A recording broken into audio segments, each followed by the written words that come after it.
So this has been his first week since fully assuming the position, and one of his priorities, which he even said during his confirmation hearing, was going to be rooting out diversity and inclusion efforts in the Pentagon, as well as in the service branches and the military academies. Welcome to Reporter's Notebook, where we talk to the Washington Examiner's top journalists about the stories breaking on their beats.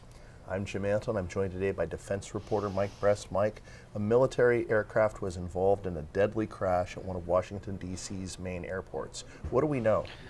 On Wednesday night, a U.S. Army Black Hawk helicopter with 3 Army pilots on it collided in midair with a commercial American Airlines flight that was going from Wichita, Kansas to Washington, D.C. The collision occurred as the commercial plane was heading for a runway, and so we don't have many details as to what caused the crash, but from the little we do know is that there aren't believed to be any survivors, so that would be 67 casualties, 64 on the plane, 3 from the Army helicopter. From what we've heard from the Pentagon, these 3 soldiers were working on a training mission. They were wearing night vision goggles, and so this occurred at night, which also made the recovery efforts that much harder. The Army and the Pentagon are investigating, as well as the NTSB, which is more focused on sort of civilian accidents. So a lot of the federal authorities, the ones who are political appointees, to the degree that those positions are filled, relatively new to their jobs. Many of them, when they've been confirmed, have just been confirmed, just been sworn in. Among those was Defense Secretary Pete Hegseth. What has Hegseth done as sort of he's starting his tenure running the Pentagon? So this has been his first week since fully assuming the position, and one of his priorities, which he even said during his confirmation hearing, was going to be rooting out diversity and inclusion efforts in the Pentagon, as well as in the service branches and the military academies. And so he has not only stood up a task force to look into all the policies and regulations to root this out, he has also, they've shut down offices. There's this review. He sent out letters to the force saying that this would, they would restart what he called the meritocracy of the military. And so in addition to that, another thing he took aim at General Mark Milley, the former chairman of the Joint Chiefs of Staff.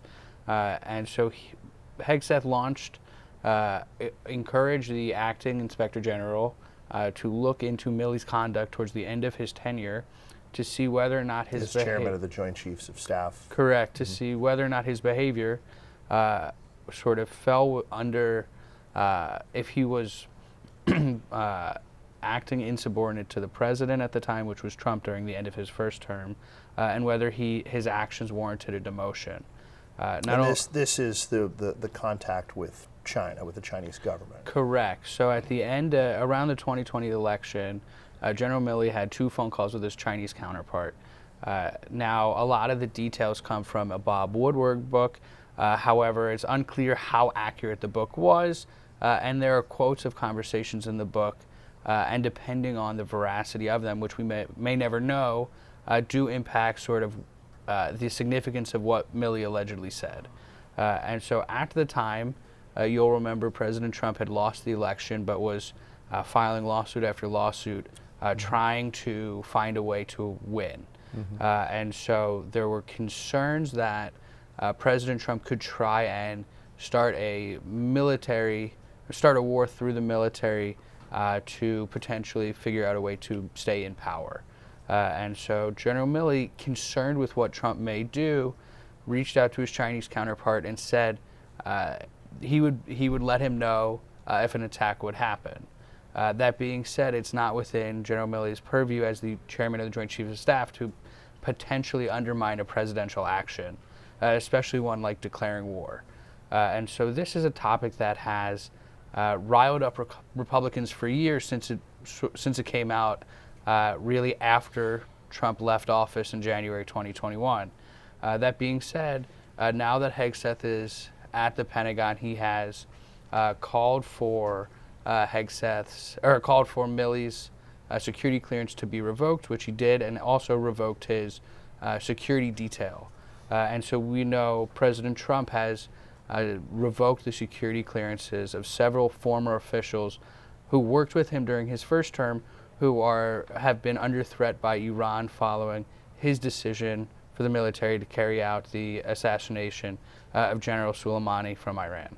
So we're also hearing a lot about portraits going up and down, and that involves Milley and it involves some other former defense officials. So the Pentagon quietly took down 2 portraits of Milley, effectively erasing him from the hallways of the Pentagon. So there are portraits of everyone who has served in various positions, and now there is a spot on the wall that's since been painted over where 2 of Milley's portraits were on display, one of which was only revealed earlier this month. So it had only been available for the public to see for about 10 days before they took it down. And then Secretary Esper, who was the last confirmed Secretary of Defense in the first Trump administration, who was involved in the Soleimani attack, had one of his portraits taken down from the Pentagon.